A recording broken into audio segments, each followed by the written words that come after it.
सर्वप्रथम सर्वांना श्री स्वामी समर्थ. स्वामी महाराजांच्या कृपेने तुमच्या सर्व चांगल्या इच्छा पूर्ण होत ही स्वामींचरणी प्रार्थना करते आणि आजच्या व्हिडिओला सुरुवात करते. तर आज आहे सर्वात मोठी शनी अमावस्या, दर्श अमावस्या म्हणजेच कार्तिक अमावस्या. अमावस्येला प्रारंभ सकाळी, आज शनिवारी सकाळी 10:29 आजची अमावस्या 30 नोव्हेंबरला सुरू झालेली आहे आणि उद्या अमावस्या समाप्ती आहे 1 डिसेंबर रोजी सकाळी 11:51. आज बऱ्याच लोकांनी काही उपाय केलेले असतील, काही सेवा केलेल्या असतील, तर आवर्जून तुम्हाला आज शनी मंदिरात जायचं आहे किंवा तुमच्या घराजवळ मारुती मंदिर असेल, हनुमान मंदिर असेल तर बरोबर जाताना एक दिवा घेऊन जा. आता शनी मंदिरात जात असाल किंवा मारुती मंदिरात आणि तुम्ही खूप त्रासात असाल किंवा खूप आजारपण आहे तर काय करायचं, एक मातीची पंतीत तेल घ्यायचं आहे तुम्हाला किंवा एखाद्या वाटीत घ्यायचं आहे. मोहरीचं तेल घ्या किंवा तिळाचं, या दोनपैकी एक तेल घ्यायचं. त्यात ज्या व्यक्तीला खूप त्रास आहे किंवा आजारपण आहे त्या व्यक्तीने स्वतःचा चेहरा किमान 2 मिनिटं तरी नीट शांत बघायचा आहे आणि शांत मनाने जो तुम्हाला त्रास आहे, चिंता आहे, जी समस्या आहे ती तुम्हाला त्या तेलात बघून बोलायची आहे. म्हणजे तसे विचार करायचे आहे की माझे सर्व त्रास दूर झाले पाहिजे, सर्व आजार नष्ट झाले पाहिजे आणि मला सुख शांती लाभली पाहिजे.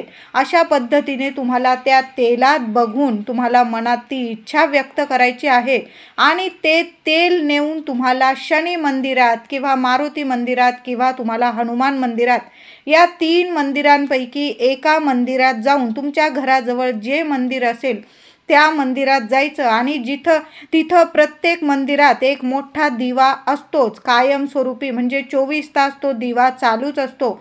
त्या दिव्यात तुम्हाला ते तेल टाकून यायचं आहे आणि तुम्हाला एक दिवासुद्धा बरोबर न्यायचा आहे. तिथं तो दिवा प्रज्वलित करायचा आहे. तुम्हाला तेलाचाच दिवा बरोबर न्यायचा आहे. दुहेरी वात करून एक तेलाचा दिवा घेऊन जा बरोबर आणि त्या तेलाच्या दिव्यात तुम्हाला 4-5 उडदाचे दाणे टाकायचे आहे. नक्की टाका, असा दिवा लावायचा आहे. शनी मंदिरात जाल तर शनी महाराजांच्या डोळ्यात डोळे घालून बघत बसू नका, फक्त चरणांचं दर्शन घ्यायचं. एक दिवा लावू दिला तिथं तर नक्की दिवा लावा किंवा तेल अर्पण करा, उडदाचे दाणे अर्पण करा, काळी तीळ अर्पण करायचे आहे. आज शनिवार आहे. मारुती मंदिरात गेला, हनुमान मंदिरात गेला, तुमच्या घराजवळ जे मंदिर असेल ना नक्की आज जायचं आहे आणि तुम्हाला मंदिरात दिवा लावता आला तर नक्की लावा. त्या दिव्यात 4-5 उडदाचे दाणे नक्की टाका. मारुती मंदिरात गेला तर दिवा लावताना तुम्ही जय श्रीराम, हनुमान मंदिरात गेला जय श्रीराम बोलून, तुमची इच्छा बोलून तुम्ही तो दिवा लावून मग घरी यायचं आहे. घरी येण्याच्या आधी तुम्हाला रुईची माळ जर तिथं मिळाली, 5 पानांची रुईची माळ, तर हनुमान मंदिरात हनुमानाला किंवा मारुती मंदिरात मारुती रायाला नक्की अर्पण करायचे आहे. तुम्हाला काही नैवेद्य नेता आला, तुम्हाला मोतीचूरचे लाडू, जिलेबी किंवा शिरा किंवा खडी साखर तर आपल्या मारुती रायाला हनुमानाला नक्की अर्पण करा. त्यातील थोडासा प्रसाद तुम्ही घरी आणला तर तुमच्या घरातल्या मंडळींना नक्की खायला द्या. नाही काही जमलं, एक गुळाचा खडा जरी घेऊन गेला आणि मारुती रायाच्या चरणी अर्पण केला तरीही चालेल. आज पिंपळ पूजन झालंच पाहिजे. आज पिंपळाला आपल्याला 11 प्रदक्षिणा किंवा 21 प्रदक्षिणा घालून पाणी अर्पण करायचं आहे. एक दिवा पिंपळाखाली लावला तर अतिउत्तम. कितीही कठीण समस्या असू दे, नक्कीच मार्ग निघेल आणि माता लक्ष्मीसह श्रीहरी विष्णू नक्कीच तुम्हाला साक्षात दर्शन देतील आणि तुमच्या सर्व आर्थिक समस्या नक्कीच दूर करेल. अखंड लक्ष्मी तुमच्या घरात नांदेल. म्हणून पिंपळ पूजन आज जरूर करा. पिंपळाला स्पर्शसुद्धा करा. 21 प्रदक्षिणा घाला. ओम नमो भगवते वासुदेवाय नमः हा मंत्र जप करायचा आहे.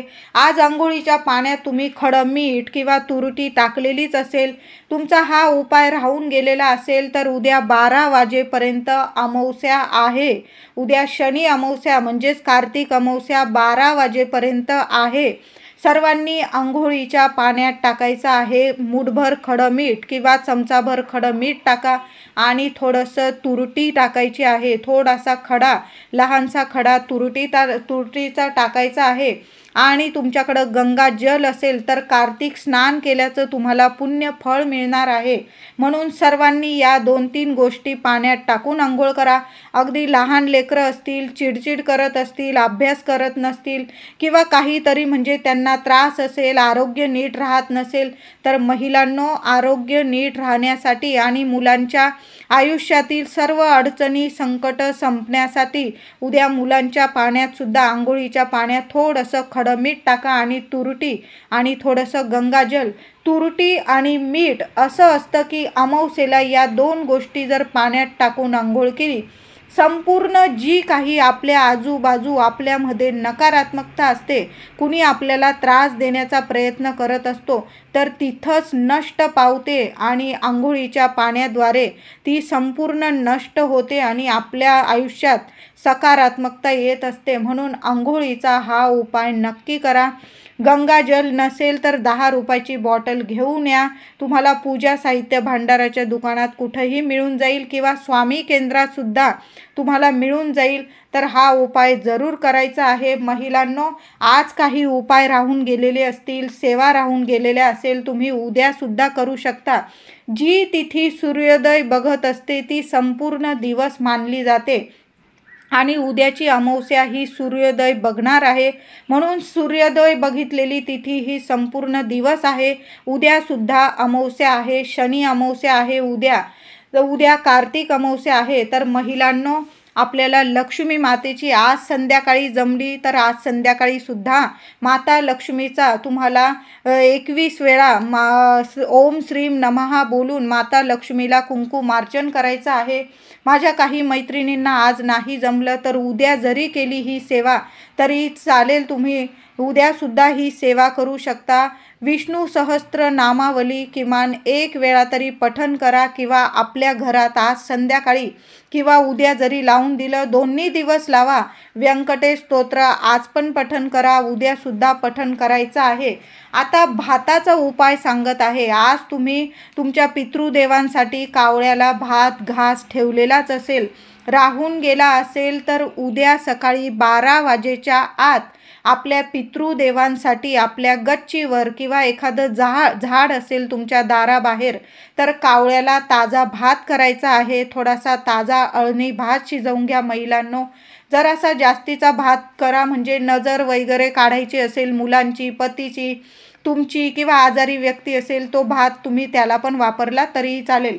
म्हणजे पितृदेवांसाठी आणि नजर काढण्यासाठी एकत्र भात शिजवला तरी काही हरकत नसतो. तो भात तांदूळ तुम्ही नाही धुतला, नुसता भात शिजवून घेतला, मीठ न टाकता तो भात शिजवायचा आहे. थोडासा भात घ्या एका वाटीत किंवा पत्रवाळीत, त्यावर थोडं ताजं दही टाकायचं, चिमूटभर साखर टाकायची, आपल्या पितृदेवांना नमस्कार करायचा. फोटो असेल तुमच्या घरात तुमच्या पितृदेवांचं, तो भात 2 मिनटं का होईना तिथं ठेवा. क्षमा याचना मागून घ्या की आमच्या आयुष्यातील, तुमच्या लेकरा बाळांच्या आयुष्यातील सर्व अडचणी असतील, संकट असेल, जी काही चिंता असेल, काही कामात अडचणी येत असेल त्या संपूर्ण नष्ट होऊ दे आणि पितृदेवांनो तुमचा आशीर्वाद भरभरून आम्हाला मिळू दे असं बोलून, काही चुकलं माकलं असेल क्षमा याचना मागून घ्या आणि तो भात घ्यायचा आणि दाराबाहेर तुम्हाला कावळ्यांना ठेवून द्यायचा आहे. बघू नका कावळे खाता, चिमण्या खाता, कोणते पक्षी खाता, तुम्ही तुमचं काम करायचं आहे. तुमच्या पितृदेवांना तुम्ही भात ठेवायचा आहे, दही भात.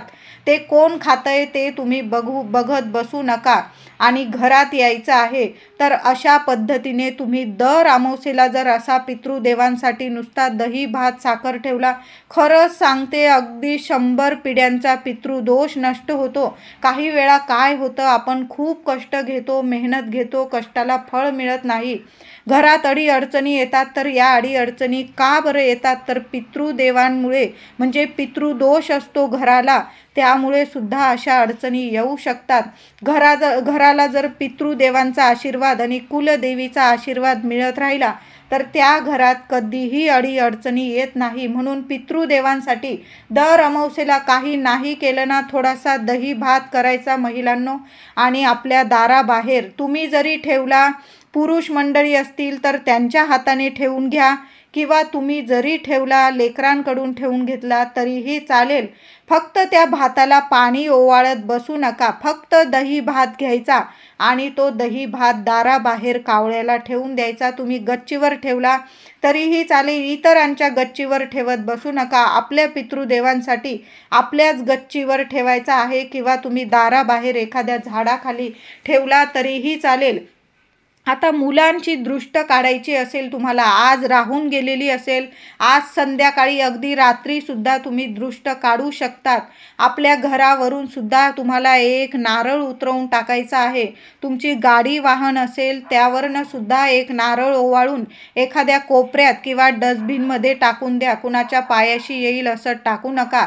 मुलांवरून नुसता भात जरी उतरवला तुम्ही तरीही चालेल. मुलांना दृष्ट लागलेली असेल, आज राहून गेली असेल तुमच्याकडं मुलांची दृष्ट काढणं, तर तुम्ही उद्या सकाळी 12 वाजेच्या आत जरी दृष्ट काढली तरीही चालेल. अळणी भात घ्यायचा, नुसता भात घ्या, एखाद्या वाटीत घ्या, कागदावर घ्या, पत्रावाळीत घ्या. तो भात घ्यायचा, मुलांना पूर्व पश्चिम उभं करायचं आणि मुलांवरून डोक्यापासून पायापर्यंत तुम्हाला तो भात उतरवून घ्यायचा आहे आणि सरळ एखाद्या झाडाखाली टाकून द्यायचा आहे. यामुळे काय होतं, मुलांची दृष्ट लगेच उतरून जाते. आता समजा तुमच्या मुलांची कितीही दृष्ट काढून तुमच्या मुलांची दृष्ट उतरत नसेल तर काय करायचं, तुम्ही आज रात्री जरी उपाय केला, संध्याकाळी करा किंवा उद्या दिवसभरात केव्हाही केला तरीही चालेल. उद्यासुद्धा सूर्योदय बघितलेली तिथी आहे, अमावस्या तिथी, आणि तुम्हाला वाटत असेल की अमावस्या तिथी संपण्याच्या आत माझ्या मुलांची दृष्ट काढायची आहे, तर काय करायचं, उद्या 11:51 अमावस्या तिथी संपणार आहे, तर त्याच्या आतच एक तुरटीचा खडा घ्यायचा आहे. तुरटी, जी महिला आपल्या मुलांची तुरटीने दृष्ट काढते त्या लेकरांची लगेच कशीही भयानक नजर दृष्ट असेल, कुठली वाईट बाधा लागलेली असेल, लगेच क्षणात उतरून जाईल. अशी तुरटी प्रभावी असते, खूप प्रभावी ठरते तुरटी. तर काय करायचं, महिलांनो, उजव्या हातात तुरटीचा खडा घ्या, मुलांना पूर्व पश्चिम उभं करा. उभं करूनच कधी पण दृष्ट काढायची, लगेच दृष्ट उतरते. बसून कधी पण दृष्ट काढू नका. मुलांना उभं करायचं, मुलांवरून डोक्यापासून पायापर्यंत तो तुरटीचा खडा ओवाळून घ्यायचा आहे, उतरवून घ्यायचा, आणि तुमच्या घराबाहेर चूल वगैरे असेल तर त्यात तुम्ही जाळायला टाकून द्यायचा आहे. आता चूल नाही, तुम्हाला घराबाहेर तो तुरटीचा खडा फेकता येत नाही, तुम्ही फ्लॅटमध्ये राहता, अग्नी तयार करता येत नाही घराबाहेर, तर मग काय करायचं, तुरटीचा खडा मुलांवरून 7 वेळा ओवाळून घ्यायचा आणि सरळ वाहत्या पाण्यात म्हणजे बेसिनमध्ये हात धुवून टाकला तरीही चालेल. कितीही मुलांना दृष्ट लागलेली असेल तर लगेच दृष्ट उतरून जाणार आहे. आता समजा तुमची मुलं बाहेर गावी राहतात, आईला खूप चिंता असते आपल्या लेकरांची कशी दृष्ट काढावी, लेकरांचं रक्षण कसं करावं, तर काय करायचंय महिलांनो, आज हनुमान मंदिरात तुम्ही जाणारच आहात आणि जायचंच आहे तुम्हाला. महिलांनी गेला, तुम्ही हनुमानाला दर्शन घेतलं, काही हरकत नाही. फक्त शनी मंदिरात आपल्या इथं बायकांना जाऊ देत नाही. तुमच्या इथे जात असेल तर लांबून नमस्कार करा, पण हनुमान मंदिरात आपण जाऊ शकतो. मारुती मंदिरात जाऊ शकतो. तर मारुती मंदिरात, हनुमान मंदिरात जाताना तुम्हाला बरोबर न्यायचा आहे एक काळा करधोडा, एक काळा धागा, तुम्हाला कुठंही मिळून जाईल. महिलांनो, नक्की करा हा उपाय. वर्षातली शेवटची ही शनी अमावस्या, मोठी अमावस्या आहे. आज संध्याकाळी बरोबर जाताना हा काळा करदोडा घेऊन जा. मारुती मंदिरात गेल्यावर मारुतीच्या चरणी 2 मिनिटं ठेवून द्या. हनुमान मंदिरात गेला, हनुमानाच्या चरणी ठेवा. 1 वेळा तुम्हाला बोलायचं आहे श्रीराम रक्षा, तिथं बसून तुम्हाला बोलायचं आहे. आता तिथं जागा नसेल, तुम्ही घरी जरी तो काळा करदोडा घेऊन आला आणि हातात धरून तुम्ही राम रक्षा 1 वेळा आणि हनुमान चालीसा तुम्हाला 1 वेळा पठण करायचं आहे. आणि जेव्हा तुमची मुलं घरी येतील तेव्हा तो काळा करदोडा तुम्हाला मुलांच्या हातात किंवा पायात बांधून द्यायचा आहे. मुली असतील तुमच्या, मुलींच्या डाव्या पायात तुम्हाला तो काळा करदोडा बांधून द्यायचा आहे. मुलं असतील तर उजव्या पायात बांधायचा आहे, किंवा तुम्ही मनगटात बांधला, कमरेला बांधला तरीही चालेल, मुलांचं कायम रक्षण होईल. तर आता तुम्हाला वाटत असेल आजच मुलांची दृष्ट काढायची आहे आणि मुलं परगावी राहतात, तर काय करायचं, हातात थोडेसे तांदूळ घ्यायचे आहे तुम्हाला आणि तुम्हाला चारी दिशेंना थोडे थोडे तांदूळ फेकून द्यायचे आहे, टाकून द्यायचे आहे. यामुळे काय होईल ना, तुमच्या मुलांचं कायम रक्षण होत राहील. तुमच्या मुलांचं चारी दिशांनी रक्षण होत राहील. आणि चारी दिशांना तांदूळ टाकताना एवढंच बोलायचं आहे, माझ्या लेकरा बाळांची इडापिडा दूर होऊ दे, संकट टळून जाऊ दे, कायम रक्षण होऊ दे. तुम्ही स्वामी समर्थांचा मंत्र जपला तरीही चालेल. चारी दिशांना थोडे थोडे 4-4 दाणे तांदूळाचे टाकून द्यायचे. उपाय करताना, सेवा करताना कधी पण अख्खे तांदूळ घ्या, तुकडे वगैरे घेत बसू नका. आज संध्याकाळी महिलांनो नक्की आपल्या घरात कापूर धूप करायचा आहे. देवी देवतांची आरती करून घ्या. आज माता लक्ष्मीची आरती जरूर करा. महालक्ष्मी अष्टकाचा तुम्हाला 16 वेळा पाठ जमला तर नक्की करा. कुंकुमार्चन केल्यानंतर लगेच 16 वेळा महालक्ष्मी अष्टक पठण करा. 1 वेळा व्यंकटेश स्तोत्र, नाही जमलं किमान 8 वेळा तरी महालक्ष्मी अष्टकाचा पाठ झालाच पाहिजे. अमावस्या तिथी ही महालक्ष्मीला, श्रीहरी विष्णूंना समर्पित असते आणि आज तर मोठी अमावस्या आहे, कार्तिक अमावस्या आहे. नक्की महिलांनो जेवढी सेवा जमेल ना आपल्या माता महालक्ष्मीची, तुम्हाला कुंकुमार्चन तुमच्या कुलदेवीच्या टाकावर, फोटोवर करायचं असेल तर आजचा दिवस खूप शुभ आहे. असं नाही की अमावस्या आहे आणि आपल्या देवांची सेवा नाही करायची. अमावस्या, पौर्णिमा ही तिथी खूप शुभ असते. आपण लक्ष्मी पूजनसुद्धा आपण अमावस्येलाच करत असतो. म्हणून अमावस्येला, दर अमावस्येला आपल्या माता लक्ष्मीला आपल्या कुलदेवीच्या टाकावर, फोटोवर कुंकुमार्चन झालंच पाहिजे. 11 वेळा करा, 21 वेळा कुंकुमार्चन नक्की करा. कापूर आरती आज झालीच पाहिजे. संपूर्ण घरात आज कापूर फिरलाच पाहिजे. जी काही नकारात्मकता असते ना लगेच निघून जाते. आता कापूरवर आपल्याला जाळायचं आहे. तुम्हाला 5 लवंग जाळायचे आहे आणि पिवळी मोहरी, थोडीशी पिवळी मोहरी, 5 चिमूट पिवळी मोहरी जाळायची आहे. यामुळे काय होईल, माता लक्ष्मीसह श्रीहरी विष्णू प्रसन्न होईल आणि तुमच्या घरातलं दुःख, दारिद्र्य सगळं काही नष्ट होईल, नकारात्मकता नष्ट होईल. आपल्या घराला, मुलाबाळांना कधीच कुणाची नजरबाधा लागत नाही. अशा पद्धतीने आज अमावस्येचे हे उपाय नक्की करा. जेवढे जमतील ना महिलांनो तेवढे करा. उद्यासुद्धा अमावस्या आहे. आज राहिली असेल काही सेवा, उपाय करण्याचे तर तुम्ही उद्यासुद्धा करू शकता. आपल्या पितृदेवांसाठी उद्या भात, दही, भात ठेवायला विसरू नका. मुलांची सुद्धा दृष्ट काढून टाकायची आहे. जी काही इडापिडा असते अमावस्या तिथीतच काढायची असते, म्हणजे मुलांची भरभरून प्रगती होते. व्हिडिओ आवडला असेल लाईक करा, शेअर करा, चॅनलला कृपया सबस्क्राईब करा. धन्यवाद.